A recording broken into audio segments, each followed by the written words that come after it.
analysis with over 70 years combined experience. This is the Bob Ryan and Jeff Goodman podcast. NBA, some college, a little bit of everything. You know, what can I say? But it wasn't going to happen here. It is that time for the Gary Tanguay. Oh, let's not start with me. 3, 2, 1. It's that time for the Bob Ryan, Jeff Goodman, Gary Tanguay along for the Right podcast. We know that Jeff has been MIA because he is swamped with NCAA stuff. So we miss him, but we're going to carry on. Brought to you by PrizePicks, the exclusive daily fantasy partner of CLNS Media. Pick more, pick less. Pick more, pick less. It's that easy with PrizePicks. Okay, so we're going to get into the NCAA tournament. You went to the Garden. You saw it all. At the time of this recording, the Final Four is set. But first, we have to talk about the Celtics. I want to talk about their last 3 games overall. Mm-hmm. They won their last game. Whoopee.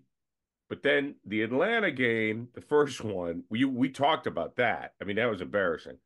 Then the second game, they still lost, but it had to go to overtime. So how are you feeling about the season now? I'm still a little annoyed.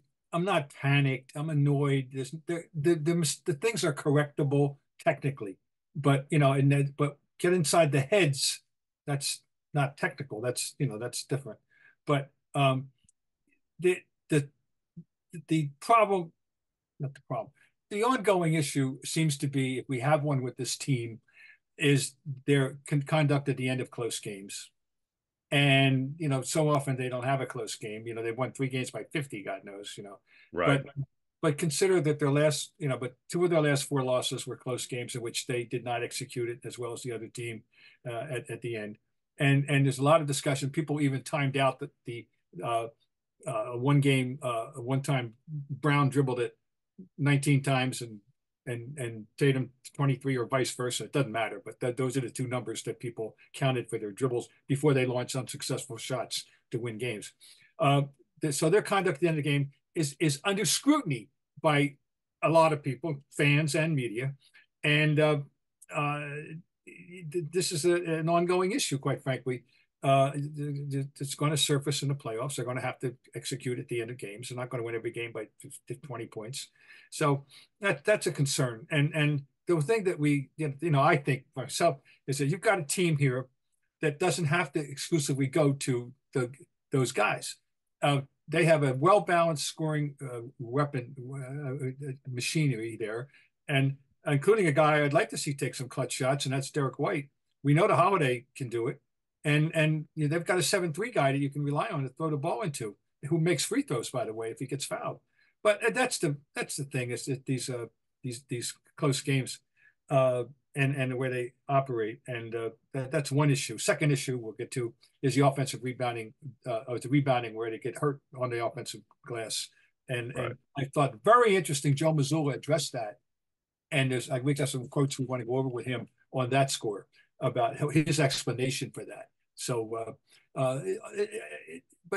and also one other thing, I'll yield the floor here. Very interesting. This is a very fascinating quote from Joe Mazzulla, and he said that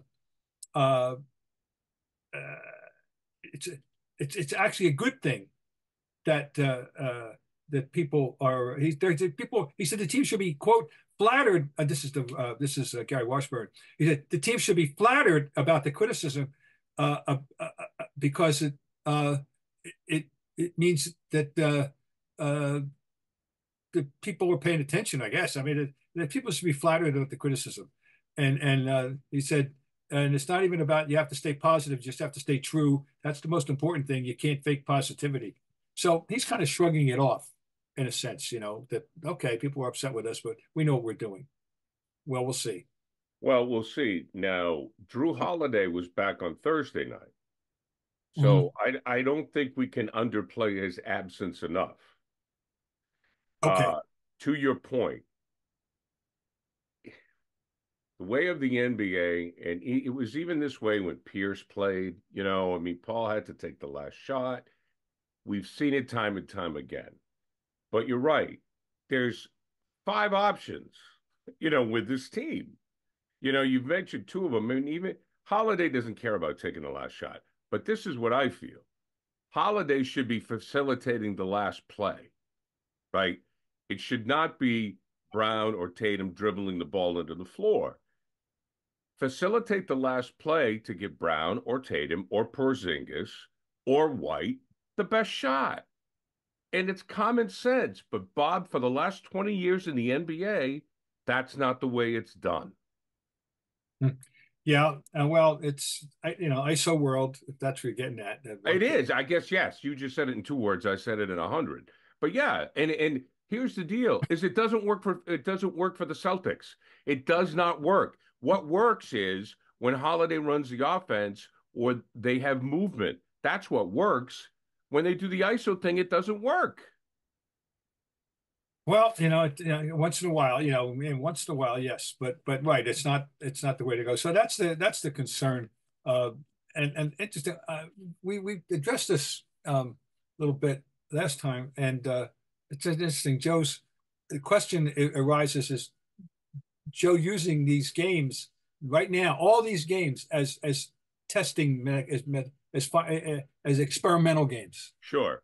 And looking ahead to the playoffs, because they're up in 11 in the loss column. They're not going to lose it's just a matter of days before that is correct. Completely over. They've clinched the playoffs. There's only 8 games left. By the way, 6 at home, and winnable games. So he appears to be using these games as a experiment, a testing mechanism, and rather and experimental things. That's very interesting, really, frankly. And we'll see how that goes. But don't you think he knows his team by now? You'd like to think so. I mean, it's not like there haven't been any significant additions to work in this year. The only addition to work in during the course of the season was Xavier Tillman, right? And who's the 10th man, right? Officially, he's the 10th man. So I think that I look back to the Tuesday night game, and obviously he wanted to get his bench guys a lot of playing time. But when he brought in, Brown and Tatum, they still did not get it done in the game they should have won. So obviously the win meant more to Atlanta on the second night. It's a slippery slope, It's just put the guys away that you should put away. There's another thing. Joe's flattered that people care. You know what I mean? That people are looking at this team so closely.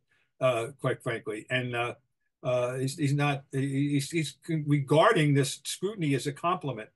Very interesting, way of looking at things. Frankly, he's not upset that people are nitpicking them. He's happy that they care enough to nitpick them, and that they you have to nitpick them because the big picture is that they're pretty damn good. We all know that, and but it just being pretty damn good isn't going to get another flag hung if they don't pay attention to some details. The other thing that is offensive rebounding, and the numbers, and the 2 Atlanta games, they gave up 33 offensive rebounds to the Hawks, and they bounced back against New Orleans and had a much more representative showing.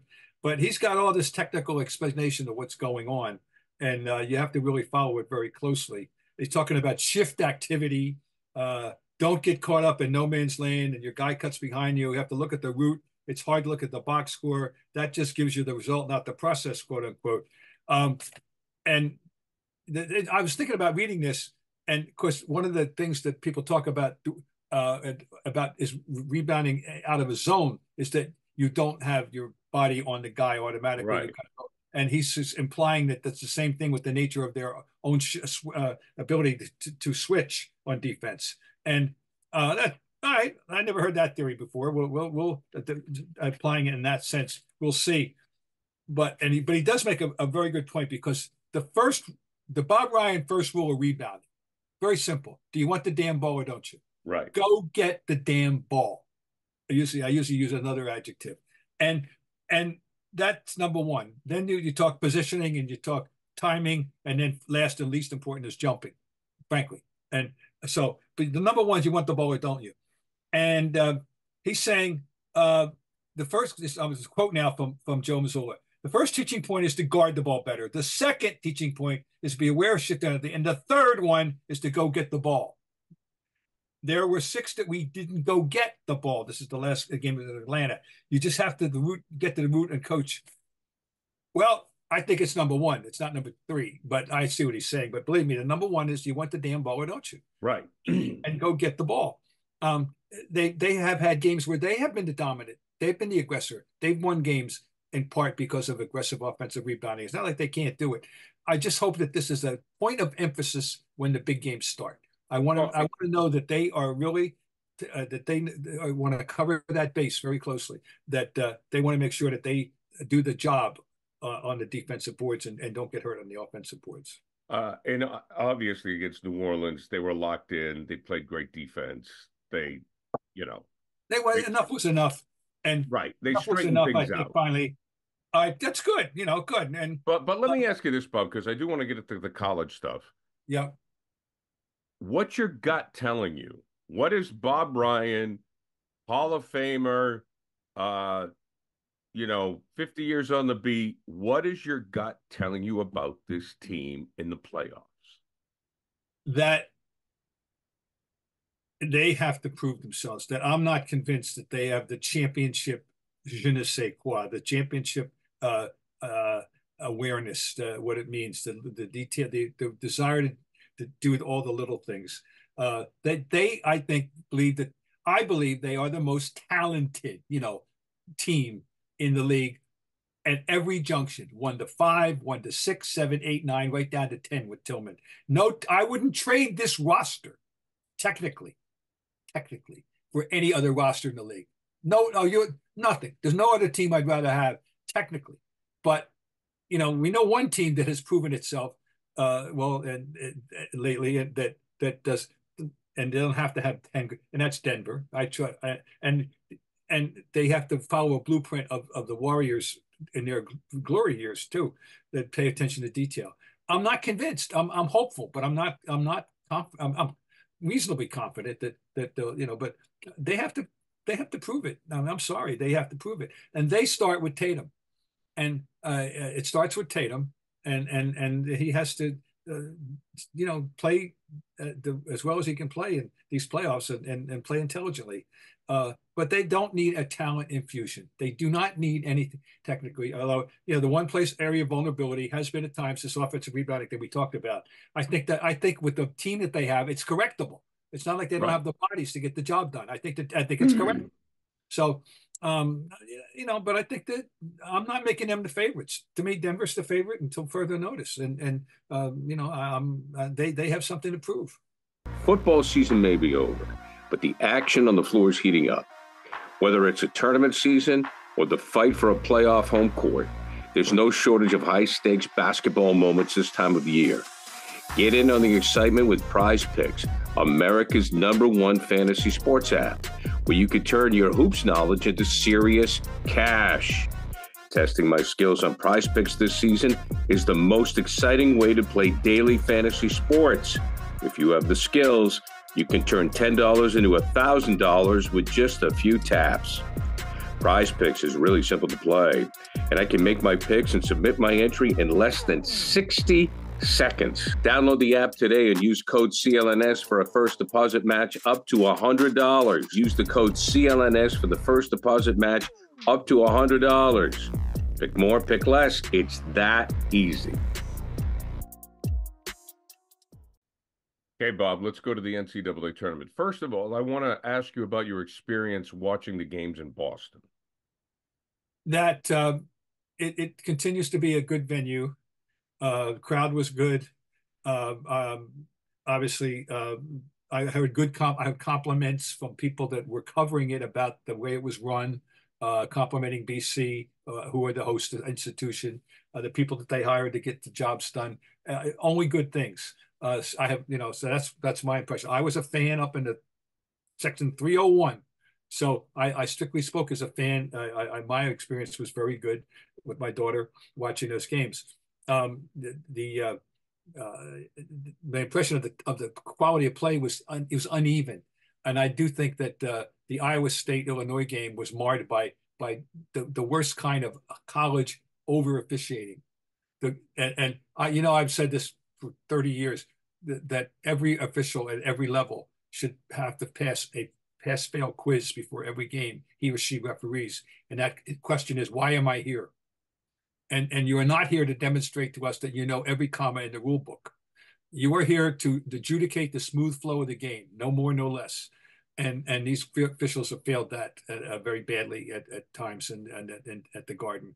And so that was a little bit of a marring, something that marred. Now, the overall impression, I went into the tournament overall saying UConn's the best team after watching the Big East tournament, and they clearly are the best team. They can lose; they're not invincible, but they're the best team. And I will be very surprised if they do not win the championship this year. What I'm observing, and I was texting my old television colleague Donnie Marshall. Oh yes, and I was just like, Donnie, is it me or has the quality play really gone down? And there's a couple of reasons for that. Like I don't think it's a big deal. He said COVID obviously set people back, but I think COVID. I think players getting to the NBA via whether they go to the G League, being one and done. If a player is 1 year and done, they don't have a chance to mature and become a great college player, and they go to the NBA, and maybe in 3 or 4 years, they'll be a good NBA player. And then the guys who stick around in college aren't as good as the ones who are one and done, right? I mean, they're not, so it's just the quality. Every year I just say, okay, it's great that Alabama's there. It's great that, okay, we have an NC State, which is an 11 seed, which beat a Duke team, a number 4 seed. That Duke was not that good.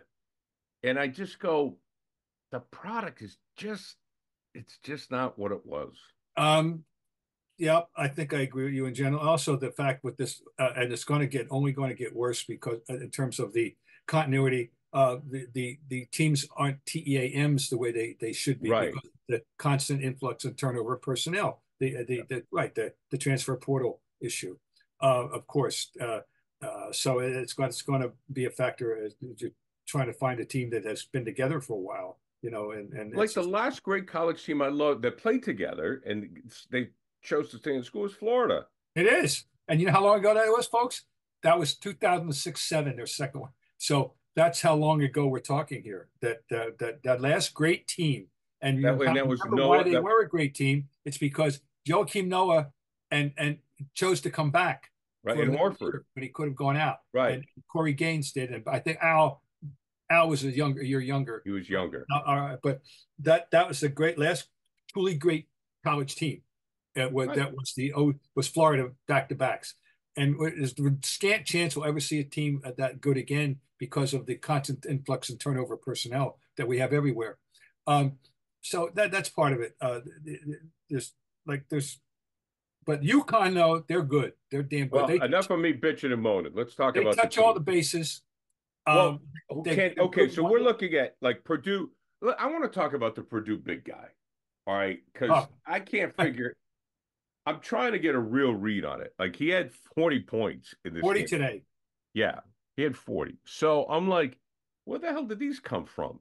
Because at first I'm like, he doesn't move that well. I'm talking about Edey. He doesn't move that well. Yeah, Jack Edey. Yeah, he doesn't move that well. Everything is around the basket. Does he have a jump shot? He's 7'4", but 7'4" guys in the league can handle. People don't think he's going to be drafted. How do you feel about him? He's a throwback player. This is a throwback player without any question. Today's game, I don't remember anything that was more. His range was 3 feet. The whole game, he got 40 points. This is an old-fashioned player, unlike Kristaps Porzingis. Right? Okay. Klingon can shoot from outside. This is the kid at Connecticut a little bit. Right. Donovan Klingon, who's 7'2", which that's the matchup I'm praying for when we get to Phoenix. That's the game I want. I want UConn and Purdue. I want to see those two go at each other. But right, Zach Edey is a throwback player. I would love to see the shot chart on today's game for the 40 points because there was nothing resembling a jump shot that I remember. It would just be it'd be a dark circle under the hoop. But that's but he knows what he's doing down there. He's agile enough. He has a sufficient lateral mobility, and He's ambidextrous. He's very confident, comfortable going Right. with his left as well. And so it's not just a matter of going over his left shoulder. He can go over his right shoulder too. And the team knows how to play, how to use him very well. So yeah, they're I'm happy that they're there. I mean, I think, and he's a very self-aware kid. He's from Toronto. He's a Canadian. Yeah, oh, he's Canadian. Oh, yeah. Canadian, and he's aware of the big man criticism these days, and he wants to. And he wasn't recruited as heavily as he thinks he should have been, and so he's playing with a metaphorical chip on his shoulder. So you got a 7'4" guy playing with a chip on his shoulder. That's pretty intimidating, for sure. So yeah, he's intriguing. But overall, the NC State they've won now 9 straight since the start of the tournament and Right. the ACC tournament, and this is a throwback to 83. Oh, yeah. This is what they did. I can tell you, I cite that every year when the tournament comes, I'm a broken record on this one. Okay, I remember being at the Big East tournament in 1983. In between games in Madison Square Garden and watching on television the end of NC State's first round ACC tournament game. If they don't win, they're NIT bound. All right? If they don't win that game, and they're in trouble with a minute to go, I don't know whether they were trailing, but they go down, they pull it out in the first round of I remember watching it. It was in between games in New York, so I was able to watch the game. And so they pull it out in the first round of the ACC tournament in a desperation win or go home, thing. And then a couple weeks, 3 weeks later, they're sipping the champagne metaphorically. They're winning, Right. cutting down the nets. I'll let it put it that way. They're cutting down the nets in Albuquerque. And so they're going to have to follow the same path. Now, UConn followed this path in 2011 when they ran through the Big East tournament. Right. They weren't anywhere near a favorite that year, and they wound up winning the championship. But this is an NC State, Valvano's, smiling down kind of thing, yeah. and all that stuff. And of course, they have this lovable big man that's going to be, everybody's now being charmed by DJ Burns. And what a great kid, though. Major, smart, musician, well-read. He had a big game tonight, and they're going to be fun to have around in the. But you know what I love about that kid? You know what he said after the game? He said, "When I stop loving to play basketball, I'll stop playing." And you believe him. I mean, they did a piece on him. He's a musician. He loves to read. He has other interests. I mean, he's just a role model. I mean, I love this guy. Nice. No, it's good to find. That's great. It's great to and he'll be a source of great interest when we get to Phoenix. And I say we because I am going to Phoenix. Oh, good. My wife and I will be there. So we got they're the outlier, the 11th seed, but they're still a blue blood organization. Still, that they just happen to be an 11th seed this year, but they've got some pedigree in them, and so that's really good. Anyway, but UConn. But let me ask you about UConn, because we expect UConn to beat Alabama. I mean, we get that, By the way, whenever I see Alabama play, and I love that Gene Cady was there for Purdue. I just love a throwback to the old coaches like Wim Sanderson in the jacket. I mean, what a character, Yeah. I mean, guys like that, and Gene Cady, who, when he was on the sideline, he always looked so mean. I mean, he used to scare the hell out of me. So, and it's great they gave him a string from one of the nets tonight when they cut down the net. And I love Purdue's coach. I mean, I remember when he played. Hell. But UConn, why is UConn, Bob, far and above everybody else? Is it the recruiting? Is it the coaching? What is it? Well, they've now taken, this is the third different coach to take them to a Final Four. Started with Calhoun, and then went to Kevin Ollie, right? And now it's Danny Hurley, who clearly is an excellent coach. And he's been he's a coaching, his daddy's son. Yeah, sure. Yeah, He's his daddy's son, in that he was his record. His first coaching job was at St. Benedict's Prep in Newark, New Jersey, and he had a phenomenal record there, and he parlayed that to go to URI, and now here he is. Okay, so he can really coach. They've got a culture now, and he's following. basketball matters. Look at the women. They've won 11 championships in the women and 5 in the men, and this is their 7th Final Four. And they got an outside chance. The women have an outside chance of winning, so they could have the parlay. By the way, NC State's got the women are playing tomorrow for they may go too. So anyway, basketball matters. It matters. It always mattered to a degree. Back in the 50s they dominated the old Yankee Conference. In the 60s it was still pretty good, but and yet when they entered the Big East in 1979 for the first half a dozen years or so, they were the doormat of the league, UConn. And it wasn't until Calhoun came in and turned them around. Within 2 years, they won the NIT. And in the 3rd year, they went to the tournament. And they've been UConn ever since. And Calhoun, and Gino Auriemma, what they both have done to make Storrs, Connecticut a destination is really a remarkable thing, frankly, and they both deserve the credit. And Danny now is following, and of course his father is won 25 state championships. He's in the Hall of Fame, Bobby Sr. So, but they've got culture. But the team technically this year, they touch all the bases. They've got the best 1-2 center punch in America, because not only do they have a 7-2 kid who can play, they come off the bench with a 6'10 kid who could play. Samson Johnson, the best player ever to come out of Togo, by the way. And I don't mean Palazzi. I'm talking about the Central African nation of Togo. Right. And I tell people, you can just turn over the hourglass. It's going to happen. When he comes in, they are throwing him a lob as soon as they can. He gets a lob within 4 or 5 possessions every game. So watch for that when you see the semifinals. When Samson Johnson comes in, they're lobbing to him. I would like to think the opponents all know. I know. So, that's what's going to happen. But they've got excellent guard play. They've got a wonderful forward from Southbridge, Massachusetts, Alex Caravan. They've got a nice and here's my favorite player. Not these the best, naturally, but they come out this kid Hassan Diarra, and he is so sneaky good, and he gets the job done. And when the game is over, I'm sure the other team looks at the stat sheet. How do you get where those 10 points come from? And he'll get them one way or the other. And he's a spark plug and an energy guy.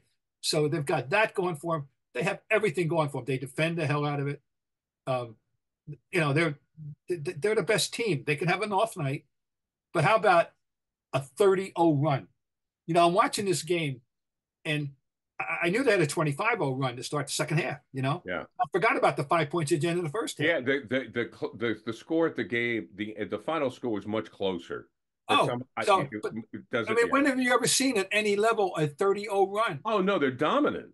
And they were winning by 27 points a game so far in the tournament. That's that you'd like to say that can't continue, but until somebody stops them, it might.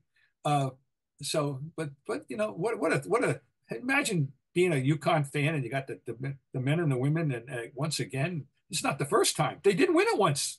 Together. Yeah. And it's a remarkable thing. And Storrs, Connecticut, God love them, good. Well, I think we're all hoping for Purdue, UConn, and I think that's what. I want the big men. Absolutely, I want Klingon and Edey, absolutely, and I got Purdue. Purdue's knocked on the door. It's the first time he went to the Final Four, they had no chance in the championship game. You know why? They were playing Lou Alcindor's farewell season.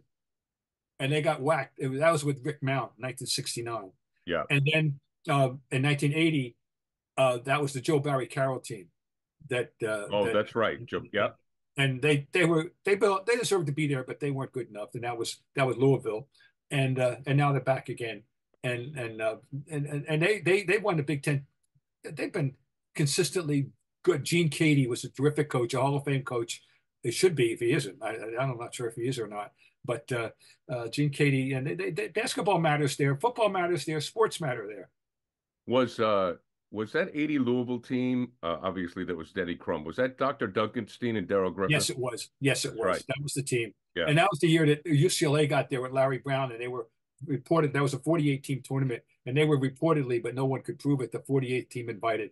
They got in, and they went all the way to the Final Four. Right. And that was Kiki Vandeweghe. Okay. Kiki Vandeweghe. And 1980, I was in Indianapolis for that one. But so anyway, Purdue was there. And I know, here's the funny thing. The Celtics that year, they had the #1 pick. and I was deathly afraid. I did not like Joe Barry Carroll. Right. I thought he was a big, I just didn't like him as a player. And I was so petrified they were going to take him. And that's the year they got McHale. They traded out and they got McHale. Thank God. So and Parrish eventually, right? And Robert and McHale, one of the great ultimate swindles in the history of that was for Joe Barry Carroll and Ricky Brown. He was the 13th pick. That was what it was. And if you remember Ricky Brown, you were a pretty good fan of sport basketball. Was that one of the few times that Bob Ryan agreed with Red Auerbach, or? Oh no, we didn't. Oh no, what makes you say that? I don't. I'm just being. I had a couple of things with Red, but basically, oh no, I mean, he wasn't invincible. He wasn't infallible. Excuse me. But no, basically, I was fine with Red, and I'm proud that Red. I think we got along great. But that was. I'll tell you what. I think I know the protagonist on that deal. It was Bill Fitch. Bill Fitch had his eye on Robert Parrish. I know this from my conversations, my breakfast conversations at the airport, things like that. Right. Cups of coffee with Fitch. And he I couldn't quote him because that'd be tampering, but I know he really lusted to get his hands on Robert Parrish, who he thought was being underutilized, particularly not running the floor the way he could run the floor. And we also, he was 100% correct with his observation and his evaluation of Robert Parrish. But I'm going to give Red gets all the credit, of course, because he got all the credit for everything. But Bill Fitch was the driving force to get Robert Parrish. And so drafting Larry a year early, right?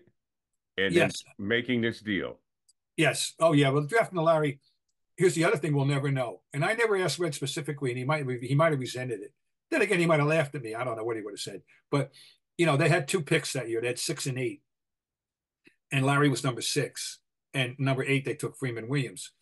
I want to know would he have taken Larry if he only had 1 pick, not knowing that he was definitely going to get him. Oh wow, okay. And I never had the guts, the cojones to ask the big man, okay, Red, you're so smart. Would you have taken Larry if you only had 1 first-round pick? No, I didn't have the guts to do that. Well, he would have just, even if it wasn't true, he would have told you absolutely. He would have blown smoke in my face or something like that. Yeah. I tell you, he was a delight to hang around. Red was smart and had a good sense of humor, and he was. But he could get when he was angry. You don't want to be on the bad side, but he was a delight. He was one of those guys, and this city has been very fortunate to have more than a few. I would say Red, Parcells, I think Terry Francona with the Red Sox, even Milbury with the Brewers at the time. Oh yeah, and it's talking about coaches that were perfect for this market. Yeah, no, you're right. That's exactly right. They loved it. They thrived on it. They weren't afraid of the media. And we got one right now, and Alex Cora. He completely gets it. Totally. He gets it completely. I think Montgomery does too, by the way, with the Bruins. Yeah, I mean, I don't know, but I also don't think, Bob, and I'm going down a different path here, because of the demands of the reporters today with social media. Yeah. And the constant need for information, I don't think there's the animosity between reporters and coaches that there once was, because I think, and this is no disrespect to the reporters. I mean, thank God Shaughnessy, God bless him, but I can remember when I started in this business in the 80s. I remember the guys from the Herald, and whether it be Kimball or Gigliotti or Mannix or over at the Globe, Ryan or Shaughnessy or Lamontville. I mean, any number of you guys could take on a coach or a man, Yeah. And now, because I think guys need access, they can't do it as often. Yeah. I don't, I'm hesitate to criticize them. They're living in a world that I did not. I got out of that world. Yeah, it's not even a criticism. It's an observation. Like, I don't even mean to be critical. I think they have to do it to maintain the job. Well, that's too bad. I mean, I have zero regrets about the time I spent or the time that I got out. I think I got out was good for me. I don't, and absolutely. No, I was lucky. I mean, some of the memories, I mean, we talked about Red, but oh yeah, absolutely. Oh, Willie McDonough. Oh, Will. Oh, Willie, phenomenal. There'll never be another Will McDonough. Oh my God. That we can safely say. Will never be another Will McDonough. The stuff that he quote things he got away with in a will, unbelievable. But no, he was. I used to kid Larry Lucchino because before Willie died, I said you were the last guy that Willie trashed. He was. He trashed Larry Lucchino on the Sunday before Willie died. Will died. Basically, he died. He dropped dead literally. Watching the 11 o'clock news at home. Yeah. And it was not. No one saw it coming. It was a shock. No one liked him, but I'll tell you what, he was good to me. He's the best. He's great. He was great. I mean, I just look back at that whole generation of media fondness. Bud Collins. Oh, Bud, yeah. What a mentor he was for me, in so many ways. And oh my God, I was just so lucky to come up, with these guys. And the Globe was a treasure chest. You, Jackie, and Dan, and Gammons. I mean, it's a murderer's row. No, it's just a different world. It's just you can't write long form anymore. Everything is short form.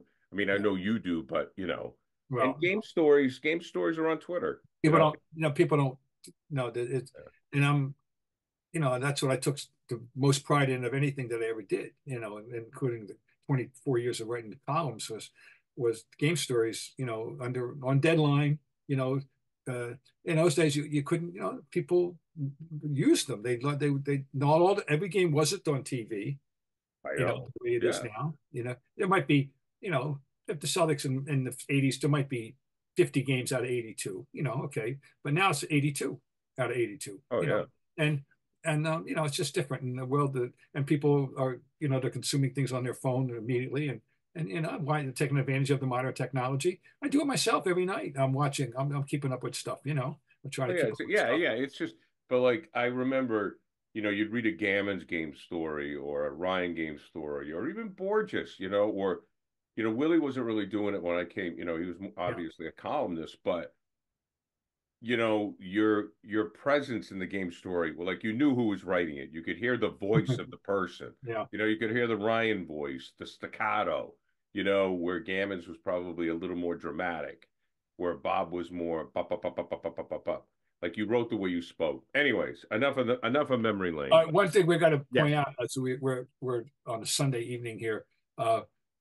Tonight the Lakers beat the Nets tonight, which the Nets are out of it. They have no bearing. Right. Every game, the Lakers matter. Every game for them. LeBron had 40, shooting 9 for 10 on threes.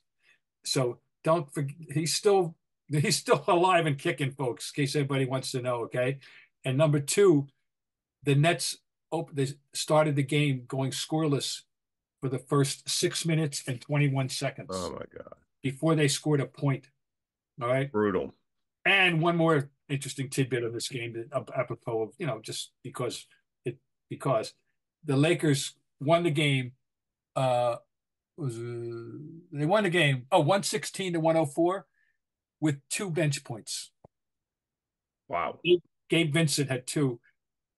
The 114 of the 116 points were starters. And that's low scoring in today's NBA. Yeah, I know. So, I mean, that's just an oddity. I'll throw it out there. Okay. Anyway, life goes on. We got the final 4 set. I'll be going. I don't even know if it's my 32nd or 33rd. I lost track over the years. It's very nice of Mrs. Ryan to accompany you. She loves it, and it's a great social event too. You see old friends but she likes the games very much. Well, you're going to be in Phoenix. Maybe you can go over to, whenever you mention Phoenix, I always love the story about you sitting by the pool with Paul Westphal and Pat Riley in 76. 552 West Burridge Lane was his address. I'll never forget it. I should drive by just for the hell of it. Yeah, my God. All right, Bob, thank you. We'll talk to you again. Okay, take care, Gary.